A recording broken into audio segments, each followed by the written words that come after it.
A cidade grande, né, e a modernidade nos colocou essa questão de individualidade. Mas no ritmo e na atenção da cidade, essa individualidade se transforma em individualismo. Aí eu fico pensando em mim, eu tenho que chegar em tal lugar, eu tenho que fazer isso, eu tenho que garantir isso para mim. Então, o reconhecimento do outro, do espaço do outro, acaba ficando cada vez mais reduzido. Aí eu tenho que fazer o meu e garantir o meu. E aí começa a ficar uma situação de um salve-se quem puder.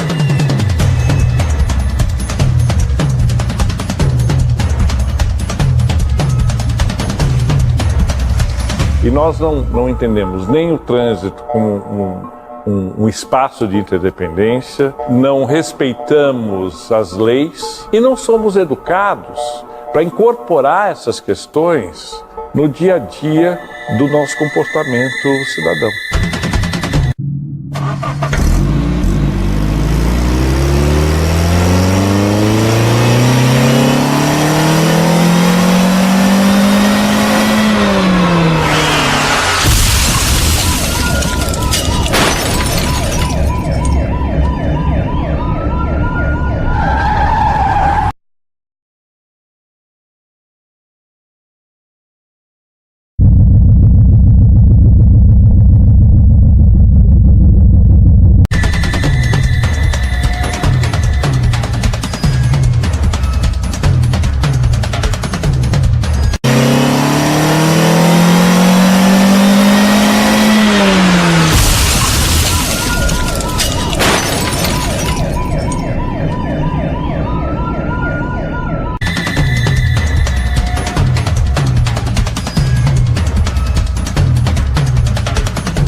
Então, só para a gente ter a relação, a frota americana é 5 vezes a nossa e eles matam o mesmo número de pessoas mais ou menos que nós matamos por ano.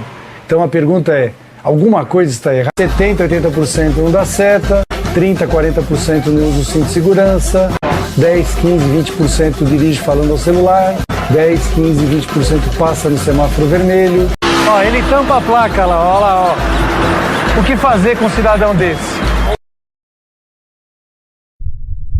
A Land Rover tinha 26 multas, 10 das quais por excesso de velocidade. Ela só não matou antes por uma questão estatística, porque ela ia matar. Ah, mas eu passo ali e nunca aconteceu nada. Bom, um dia você vai acertar na loteria. É probabilidade. Você passa 100, 200, 300, 500, 1000 vezes. Um dia você vai acertar e vai ganhar o primeiro prêmio. Eventualmente você vai morrer e vai levar alguns juntos. Quer dizer, ou é assassinato ou é suicídio.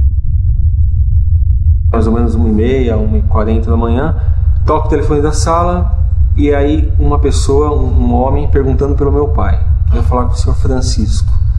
Eu falei, olha, quem quer falar? Porque meu pai é falecido já, há 7 anos. Aqui é o delegado da 14ª DP. Seu Rafael? Sou. Você é o filho da Miriam? Eu falei, sou. Eu já estava tremendo nessa hora. Ele falou, olha, vem até a delegacia porque aconteceu um acidente com a sua mãe e com a sua irmã.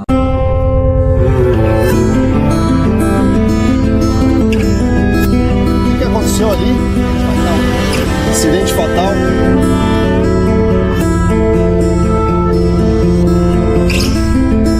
Tá montando? Quem atropelou parou? Gente! Olha o motor no chão. Aquilo é o motor? Aí quando eu entrei na delegacia, ele falou, seu Rafael, eu falei, sou. Eu falei, então vem aqui. Pegou a chave da minha mão, pediu para alguém estacionar o carro. Eu estava nervoso, assim, tremendo. Aí vem uma pessoa, né, coloca a mão no meu peito e fala o seguinte: sua mãe e sua irmã faleceram. Eu não sabia o que fazer nessa hora. Não sabia. Meu mundo fez assim, abriu e eu caí.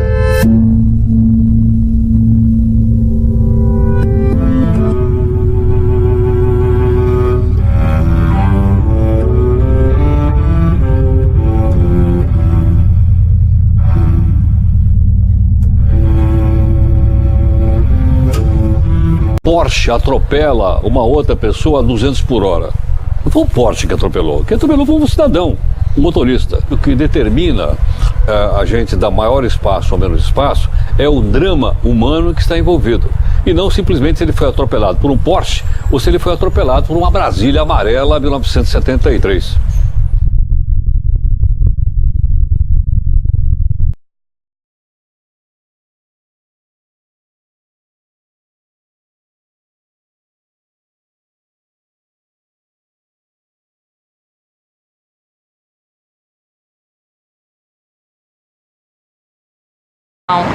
Eu perdi uma amiga há um pouco mais de 2 anos, foi no dia 23 de maio de 2009.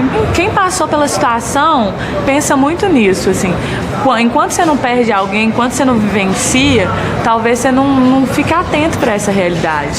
E ela foi atropelada por um cara alcoolizado, que não prestou socorro. Um taxista viu, seguiu ele até a casa dele, denunciou para a polícia foi até a casa dele, ele se apresentou e ele não quis fazer o teste do bafômetro e ele estava completamente alcoolizado. Ele alegou que achou que era material de construção, por isso que ele não parou, pagou a fiança e saiu. Provavelmente não vai acontecer nada com ele, por mais triste que isso seja, e a fala dele, que deve ter sido orientada por um advogado para dar uma justificativa para ele não ter prestado socorro, foi cruel, né? Não precisa perder um amigo para mudar de atitude, não precisa conviver com a dor para mudar de atitude. Consciência. A palavra é consciência. Trabalho há 30 anos com trauma de coluna, lá no Hospital das Clínicas, e uma das coisas que sempre me preocupou muito foi a questão da prevenção e particularmente dos acidentes de trânsito, porque eu acho que o acidente de trânsito é uma coisa altamente evitável. Se você considerar todos os atendimentos, o trauma significa mais ou menos uns 20% de todo o atendimento da unidade de emergência cirúrgica. Mais ou menos a metade ou a 60% são acidentes de trânsito. Eu acho que os principais vilões ainda são os mesmos, se a gente olhar historicamente. A velocidade excessiva, o uso de álcool pelo condutor, e agora eu acho que a gente tem no cenário brasileiro a questão das motocicletas, que também está relacionado com a velocidade excessiva, com o comportamento inadequado e infelizmente também com o uso de álcool.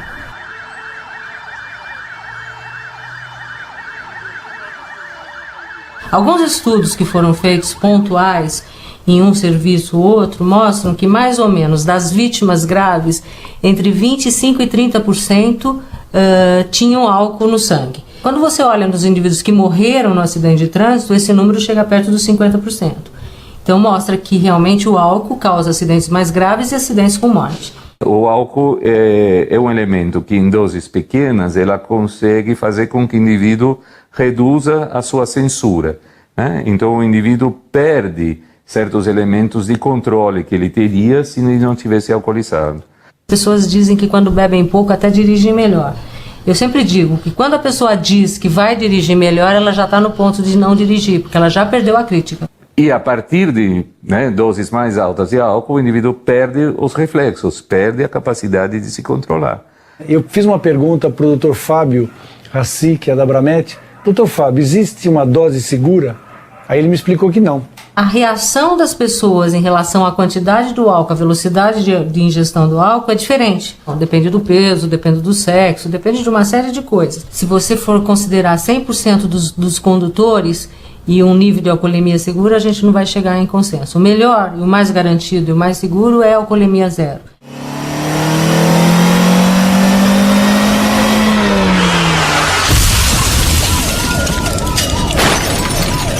Na nossa legislação, você não é obrigado a fazer prova contra si. Ninguém é obrigado a fazer prova contra si. E isso serve para tudo. Absolutamente para tudo. Se eu estou dirigindo sem carta ou com uma carteira de habilitação falsa e o policial me para e vai pedir o documento, o que eu devo falar para ele? Que eu não quero, que eu tenho o documento, mas não quero mostrar? E por aí afora, quer dizer, então se eu tiver acabado de assaltar alguém, tiver com a arma na mão e tiver correndo e o policial mandar eu parar, ou tiver uma blitz na minha frente para eu parar, eu também não preciso parar porque eu vou estar fazendo prova contra mim mesmo? O artigo 5º, que é onde estão os direitos fundamentais, e lá todo é assegurado o direito à vida, em primeiro plano a vida. Depois, quando a gente vai desmembrar esses direitos fundamentais, nós vamos encontrar os vários incisos desse artigo. Então, A primeira coisa que a gente tem que preservar é a vida. Ainda que para isso, né, nós tenhamos que submeter alguém à obrigatoriedade de assoprar naquele aparelhinho para saber se ela bebeu ou não. É a única possibilidade que essa pessoa tem de provar que ela não bebeu, de demonstrar que ela não bebeu e afastar qualquer presunção, qualquer possibilidade de a ela ser imputado o fato de ter bebido. Qual é um dos maiores problemas que nós aqui na área criminal temos?